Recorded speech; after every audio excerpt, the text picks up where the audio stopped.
The year is 2011. The NBA is coming back from a long lockout, and the Los Angeles Lakers are plotting something big.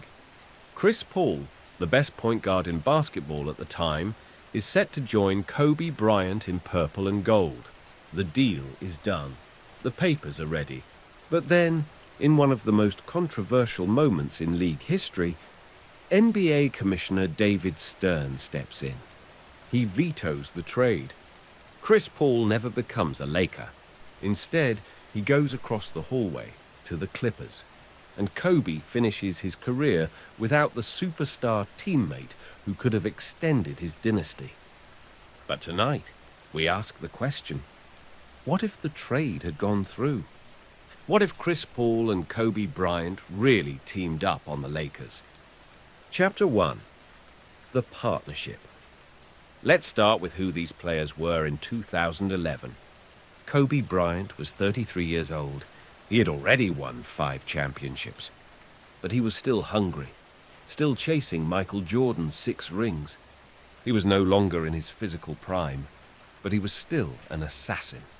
A player who could take over any game, any moment, with pure willpower. Chris Paul, meanwhile, was in his prime. At 26 years old, he was the best point guard in the NBA. He wasn't just quick and crafty, he was brilliant. A floor general who could control the pace of a game, find open teammates, and pick apart defenses like a surgeon. Together, Kobe and CP3 would have been unstoppable. Kobe, the relentless scorer. Chris Paul, the master of orchestration.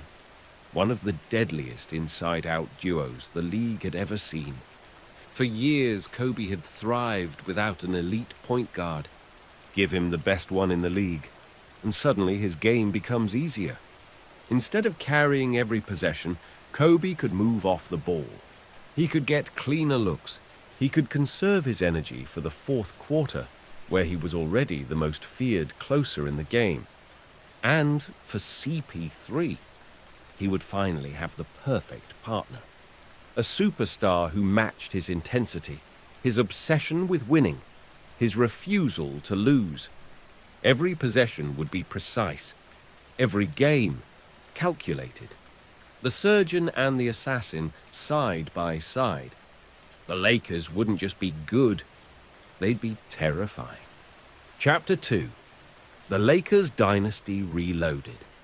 The Lakers in 2011 were coming off back-to-back championships in 2009 and 2010. But by the time Chris Paul was nearly traded there, the roster was aging. Kobe was still elite, but the grind was catching up.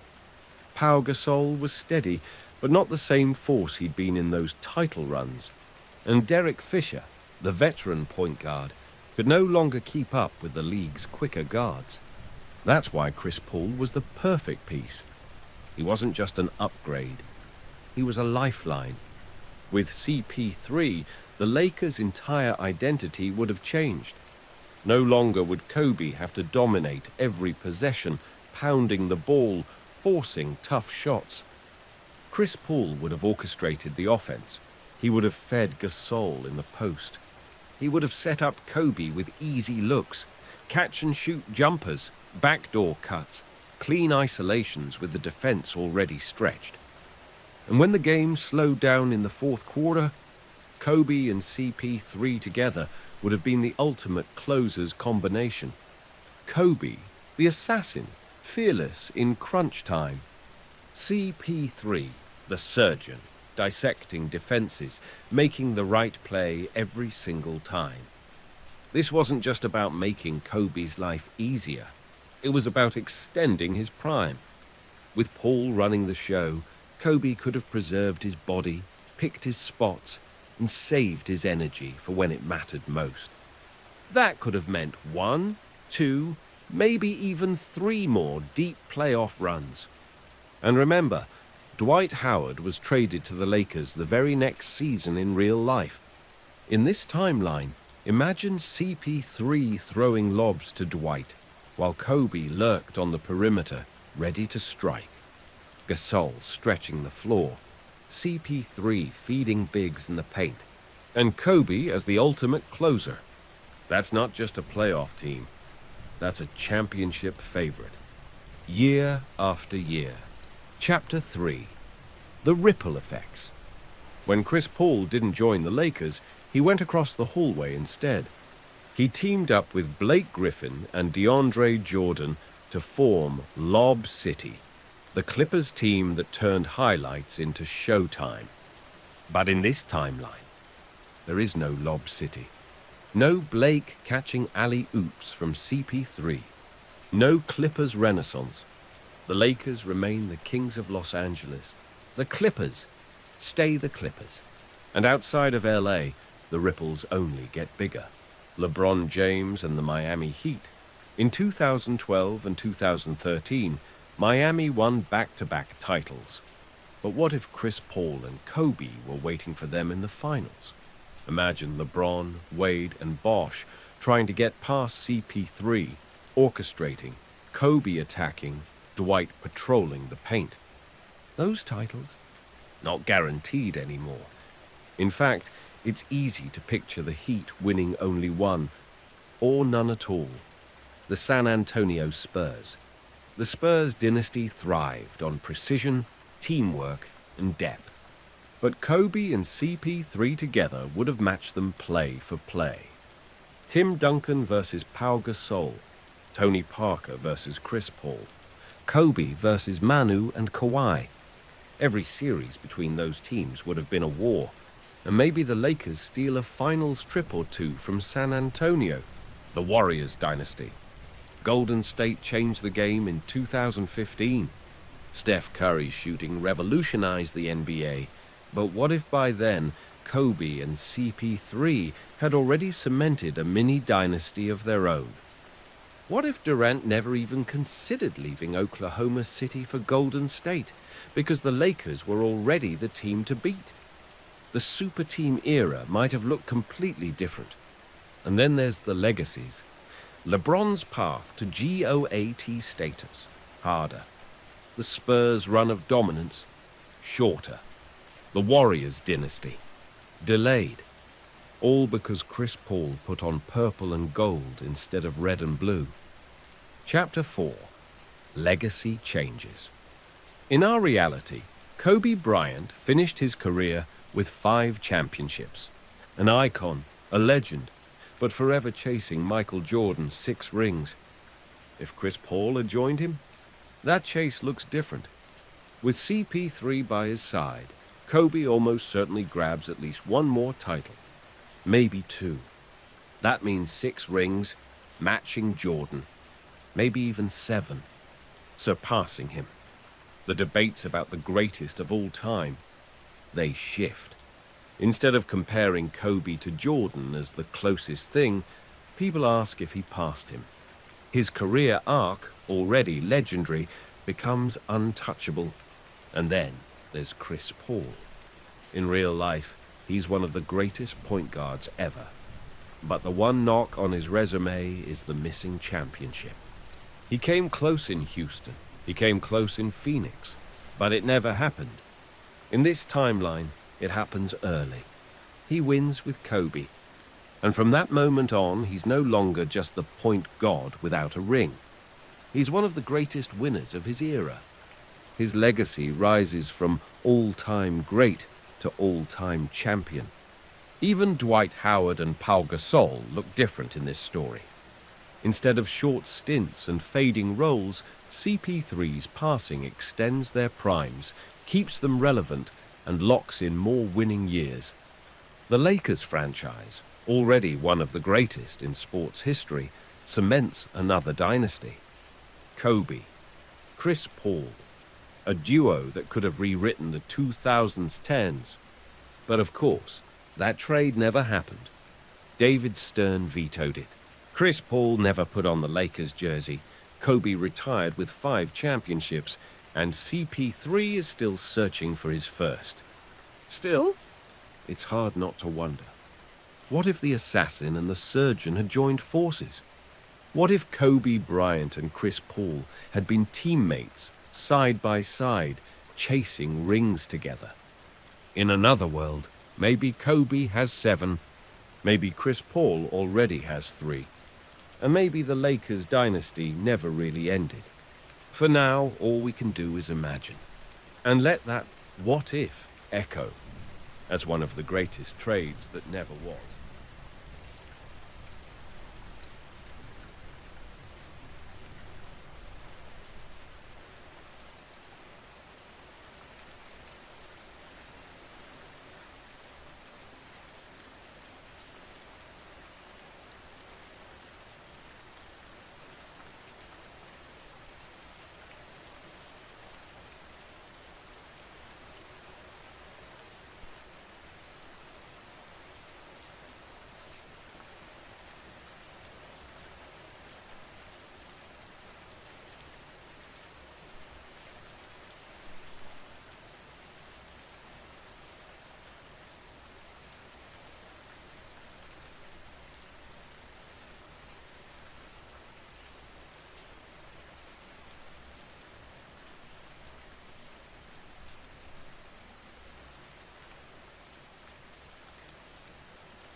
The year is 2011.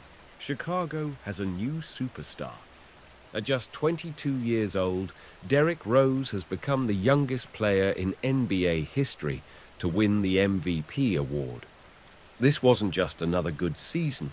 This was the arrival of a force. Rose was explosive, unstoppable. The kind of player who could take off from outside the paint and finish at the rim before defenders even knew what happened. Chicago had been waiting since the Jordan era for a player to bring them back to the top, and in 2011 it looked like Derrick Rose was the one. Chapter 1. The MVP season. That season, Derrick Rose averaged 25 points per game, nearly 8 assists and 4 rebounds. The Bulls finished with 57 wins, the best record in the entire NBA. Every night, Rose was a highlight reel. The crossovers, the spin moves, the way he'd explode off the floor, his body twisting in mid-air as if the laws of physics couldn't keep up with him. There was power behind everything he did, explosiveness that left arenas stunned and defenders helpless. And yet, off the court, he stayed humble, quiet, calm. A superstar who rarely showed emotion, but on the floor let his game speak louder than anything else. That MVP race wasn't supposed to belong to him. LeBron was still at the peak of his powers. Kobe Bryant was still Kobe. Dwight Howard had just carried Orlando to the finals a few years earlier, but Rose, the youngest MVP ever, snatched the award anyway. The Bulls weren't just a good team that year, they were elite. A dominant defense led by Joakim Noah and Luol Deng, a relentless bench mob, and at the center of it all, Derrick Rose.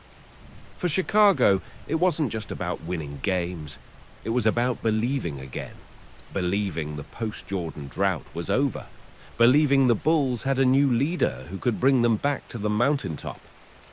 Chapter 2. The injury that changed everything. It's April 28th, 2012. Game 1 of the playoffs. The Chicago Bulls are the number 1 seed in the East.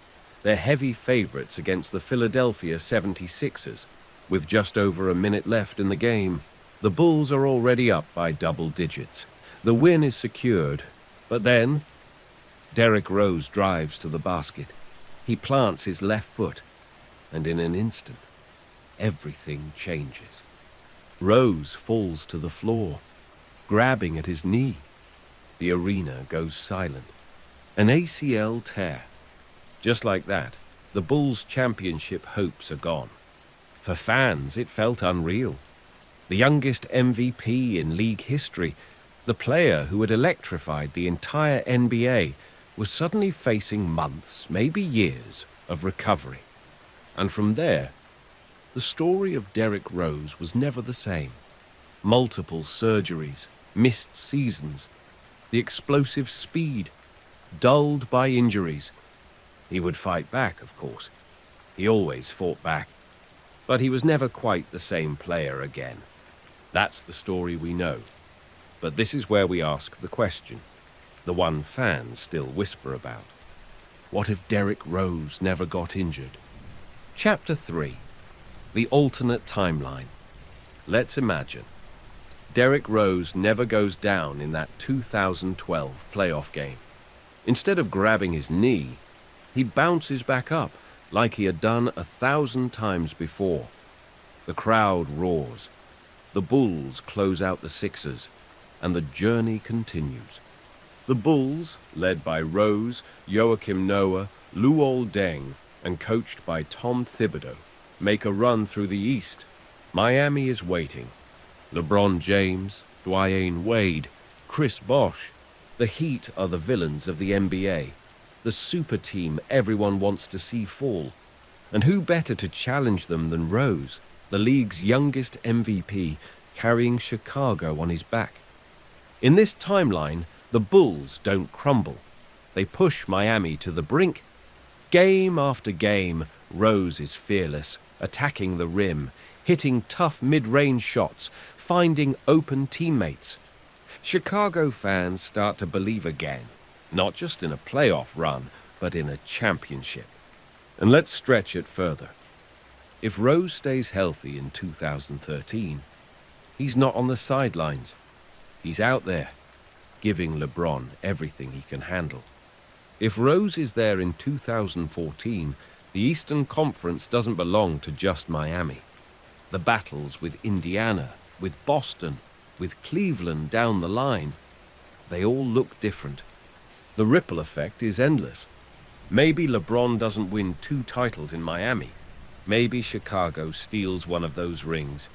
Maybe Rose becomes the rival LeBron never fully had in the East. And it's not just about rings, it's about legacy. Year after year, Rose could have built on that MVP season. More All-NBA teams, more highlights, more unforgettable moments in the United Center. Maybe even another MVP. Maybe more than one. The Bulls could have been the dynasty of the 2010s. Rose, the heart of Chicago, becoming not just a local legend, but an all-time great. All of that, from one different landing, one knee holding strong, one alternate reality, where Derrick Rose never got injured. Chapter 4. The league shifts. When one star's story changes, the whole league shifts around it. And with Derrick Rose healthy, the entire NBA landscape of the 2010s begins to look different. Think about LeBron James. In real life, LeBron won 2 championships in Miami, and then returned to Cleveland to deliver another. But if Rose and the Bulls are standing in his way, maybe the Heat never build their dynasty. Maybe LeBron doesn't win until later. Maybe the narrative around him, the constant pressure, the criticism, grows even louder. Now think about Kevin Durant and the Oklahoma City Thunder. In 2012, they reached the finals against Miami. But in this timeline, what if they had to face Chicago? What if Rose, in his prime, cut their run short? Maybe Durant's path to greatness gets delayed. Maybe the what if of Harden, Westbrook, and Durant staying together looks different too. And then there's the Spurs. Tim Duncan, Tony Parker, Manu Ginobili, Kawhi Leonard. They built their dynasty on discipline and longevity. But picture a Bulls team rising in the East, clashing with San Antonio on the game's biggest stage. Rose versus Duncan, Thibodeau versus Popovich. A battle of philosophies. Raw athletic power against surgical precision. And of course, the Warriors. Steph Curry and Klay Thompson rewrote the game with shooting. But what if the Bulls had already carved out their own dynasty before Golden State ever took off? Maybe Steph's rise is delayed. Maybe Chicago is remembered as the team of the early 2010s, and the Warriors don't dominate until later. Every path changes. Every ring counts differently. All because Derrick Rose, the youngest MVP in history, stays on the floor. In this alternate reality, he isn't just a star who once was. He's a rival to LeBron. He's a roadblock to Durant. He's a challenger to the Spurs. And he's a measuring stick for Curry. The league remembers him not as a what-if, but as one of the defining players of the decade. Chapter 5. The Legacy of Rose. In the reality we know, Derrick Rose's career was cut down by injuries. He was never the same explosive player again. But even so, he kept fighting. Years later, he carved out moments of resilience. In 2018, wearing a Timberwolves jersey, Rose scored 50 points in a single game. The arena erupted. Tears filled his eyes. It wasn't an MVP trophy. It wasn't a championship. But it was redemption. A reminder of the talent that once shook the league. And that's what makes the what if so powerful. Because even in reality, Rose never stopped inspiring. Even in his lowest moments, fans still believed. They remembered the dunks, the spin moves, the way he carried Chicago. In the alternate timeline, Rose is an all-time great. Multiple championships, rivalries with LeBron, Durant, Curry, and the Spurs. His jersey hanging in the rafters as one of the defining players of the 2010s. But even in reality, he left his mark. A legacy of resilience, of heart, and of what could have been that we will never know.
The year is 2012. The Oklahoma City Thunder are young, hungry, and already on top of the Western Conference. Kevin Durant is just 23, a scoring machine, already seen as the future of the league. Russell Westbrook is 23 as well, one of the most explosive guards the NBA has ever seen. James Harden is 22, coming off the bench, but playing with the skill and poise of a future star. And Serge Ibaka, the defensive anchor, is only 22. That season, the Thunder stormed through the playoffs. They beat the Mavericks, they beat the Lakers, they beat the Spurs, and suddenly, they're in the NBA Finals, facing LeBron James, Dwyane Wade, and Chris Bosh. The Thunder lose the series, 4-1, but nobody doubts them. Nobody thinks it's over. The world is saying the same thing. This team is next. But then, just months later, the front office makes a decision that changes history. They trade James Harden to Houston. And just like that, the dynasty that could have been ends before it ever begins. But tonight, we ask the question, What if the Thunder never traded James Harden? Chapter 1. The Big Three. Stay together. In this alternate timeline, Harden stays in Oklahoma City. The Thunder pay the luxury tax. They don't worry about money. They worry about winning. And with Harden, Durant, and Westbrook all together, the Thunder's future looks unstoppable. Harden, instead of leaving to run his own team, continues to grow into a superstar next to his brothers. His role off the bench evolves. More minutes, more responsibility, more trust. He becomes the playmaker who slows the game down when Westbrook's speed hits overdrive. He becomes the scorer who takes pressure off Durant when defenses throw double teams. And together, the three of them form one of the most dangerous offensive trios in NBA history. The numbers would have been staggering. Durant averaging close to 30 a night. Westbrook flying to the rim, putting up 20+ with ease. Harden quietly adding 18, 19, 20, while also orchestrating the offense. 3 All-Stars, all under 25. The rest of the league would have looked at Oklahoma City and seen inevitability, a team too talented, too young, and too connected to stop. The Big Three were supposed to be the next dynasty, and in this timeline, they are. Chapter 2. Harden's Rise and the New Thunder Dynasty. In reality, James Harden's game blossomed in Houston. He became the guy, the beard, the step-back three, the MVP. But in this timeline, all of that happens in Oklahoma City. Instead of leaving, Harden grows year by year. By 2014 and 2015, he isn't just a sixth man anymore. He's a full-fledged star. Durant still leads the league in scoring. Westbrook is still the human highlight reel. But Harden adds a new dimension, his step-back three-pointer. That move changed the entire league. The rhythm dribble, the hesitation, the quick step back behind the arc. Defenders knew it was coming, and still, they couldn't stop it. In Houston, Harden used that move to break records. In Oklahoma City, imagine him doing it on national TV every night, while sharing the floor with Durant and Westbrook. The Thunder wouldn't just be explosive, they'd be unstoppable. And then come the awards. In our world, Harden won the MVP in 2018. In this world, he still wins it. Only this time, the trophy doesn't go to Houston. It goes to Oklahoma City. Picture it. Kevin Durant, an MVP in 2014. Russell Westbrook, an MVP in 2017. And James Harden, an MVP in 2018. 3 MVPs on the same team, in the same decade. No other team in NBA history could say that. Not the Bulls, not the Warriors, not the Lakers or the Celtics. The Thunder would have been the dynasty of the 2010s. Meanwhile, the rest of the league feels the ripple. LeBron's Heat don't cruise to 2 titles. The Spurs don't get as many chances. The Warriors' rise with Steph and Clay gets delayed. Because every time they look up, OKC is waiting. The dynasty that never was becomes the dynasty that defines an entire era. Chapter 3. Westbrook, the triple-double machine. In the real timeline, Russell Westbrook became known as the triple-double king, an engine of energy. Every night, points, rebounds, assists, all stacked together until history had no choice but to pay attention. In 2017, he averaged a triple-double for the entire season, something thought impossible since Oscar Robertson. But imagine that, with Kevin Durant and James Harden next to him. Instead of carrying the entire load by himself in Oklahoma City, Westbrook's numbers still shine, but they're backed by wins, playoff runs, and championships. The triple-doubles aren't just a spectacle, They're fuel for the greatest team in the league. Picture it. Westbrook grabs the rebound. He pushes the ball up the floor, charging like a freight train. Durant fills the wing, ready to hit a pull-up three. Harden drifts to the corner, waiting for the kick-out, his step back ready to fire. Pick your poison.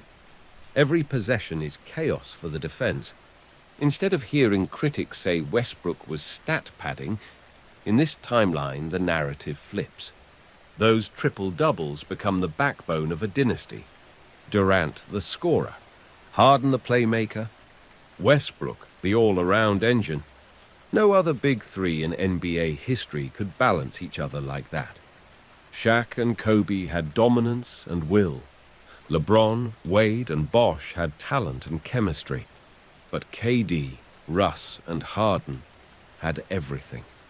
Durant's MVP in 2014. Westbrook's triple-double MVP in 2017. Harden scoring and playmaking MVP in 2018. 3 MVPs, all wearing Thunder Blue. A dynasty unlike anything the NBA has ever seen. Chapter 4. The Ripple Effect. When one dynasty rises, others never get the chance. And with Durant, Westbrook, and Harden staying together in Oklahoma City, the entire decade of basketball looks different. Kevin Durant. In reality, KD left for Golden State in 2016, chasing a ring. It gave him 2 championships, but also left his legacy debated. In this timeline, KD doesn't need to leave. He already has rings, not just one, but multiple, in OKC. No debates, no asterisk. Durant is remembered as the face of the Thunder dynasty, not as the star who joined the Warriors. Steph Curry and the Warriors. In our world, the Warriors rose in 2015, then became unstoppable when KD joined them. But if the Thunder never break up, Golden State's run looks very different. Steph and Klay still change the game with shooting. Draymond still becomes the heartbeat of their team. But when the playoffs arrive, they keep running into a powerhouse in Oklahoma City. Instead of 4 rings in 5 years, maybe it's only 1. Maybe even none. The Warriors are still great, but they're not the defining dynasty. LeBron James. In Miami, LeBron was supposed to collect rings. 2 in 4 years was the result. But in this timeline, imagine him running into the Thunder every year. Durant on one side, Harden on the other. Westbrook pushing the pace. It's a gauntlet. Maybe LeBron only wins once in Miami. Maybe his Cleveland return looks different too. Instead of chasing the Warriors, he's chasing Oklahoma City. And if the Thunder dynasty reigns, the greatest of all time debate tilts in new directions. The Spurs, Tim Duncan, Tony Parker, Manu Ginobili, Kawhi Leonard. In reality, they grabbed one last championship in 2014. But what if the Thunder stood in their way? Maybe that title never comes. Maybe Kawhi never gets his finals MVP that year. Every ripple touches someone. Every dynasty gets reshaped, and it all comes back to one moment in 2012. One trade that broke up the Thunder before their story was written. Chapter 5. The Legacy That Could Have Been. In the real world, the story went differently. James Harden was traded to Houston. He became an MVP, but never won a championship. Kevin Durant stayed in Oklahoma City for a few more years, then left for Golden State. He found his rings, but his legacy was clouded by debate. Was he a champion or a passenger on an already great team? Russell Westbrook stayed loyal to the Thunder. He became the triple-double king, the most explosive stat stuffer in NBA history. But he did it without rings. He did it carrying the load that was supposed to be shared. The Thunder, once destined for greatness, became the greatest what-if of all. But in the alternate timeline, they stay together. 3 MVPs on one roster. Multiple championships. A dynasty remembered with the Celtics of the 60s, the Bulls of the 90s, the Warriors of the 2010s. Kevin Durant, the ultimate scorer. Russell Westbrook, the triple-double engine. James Harden, the step-back artist and playmaker. 3 different styles, one unstoppable team. It could have been the story of the decade. It could have been the team that changed basketball forever.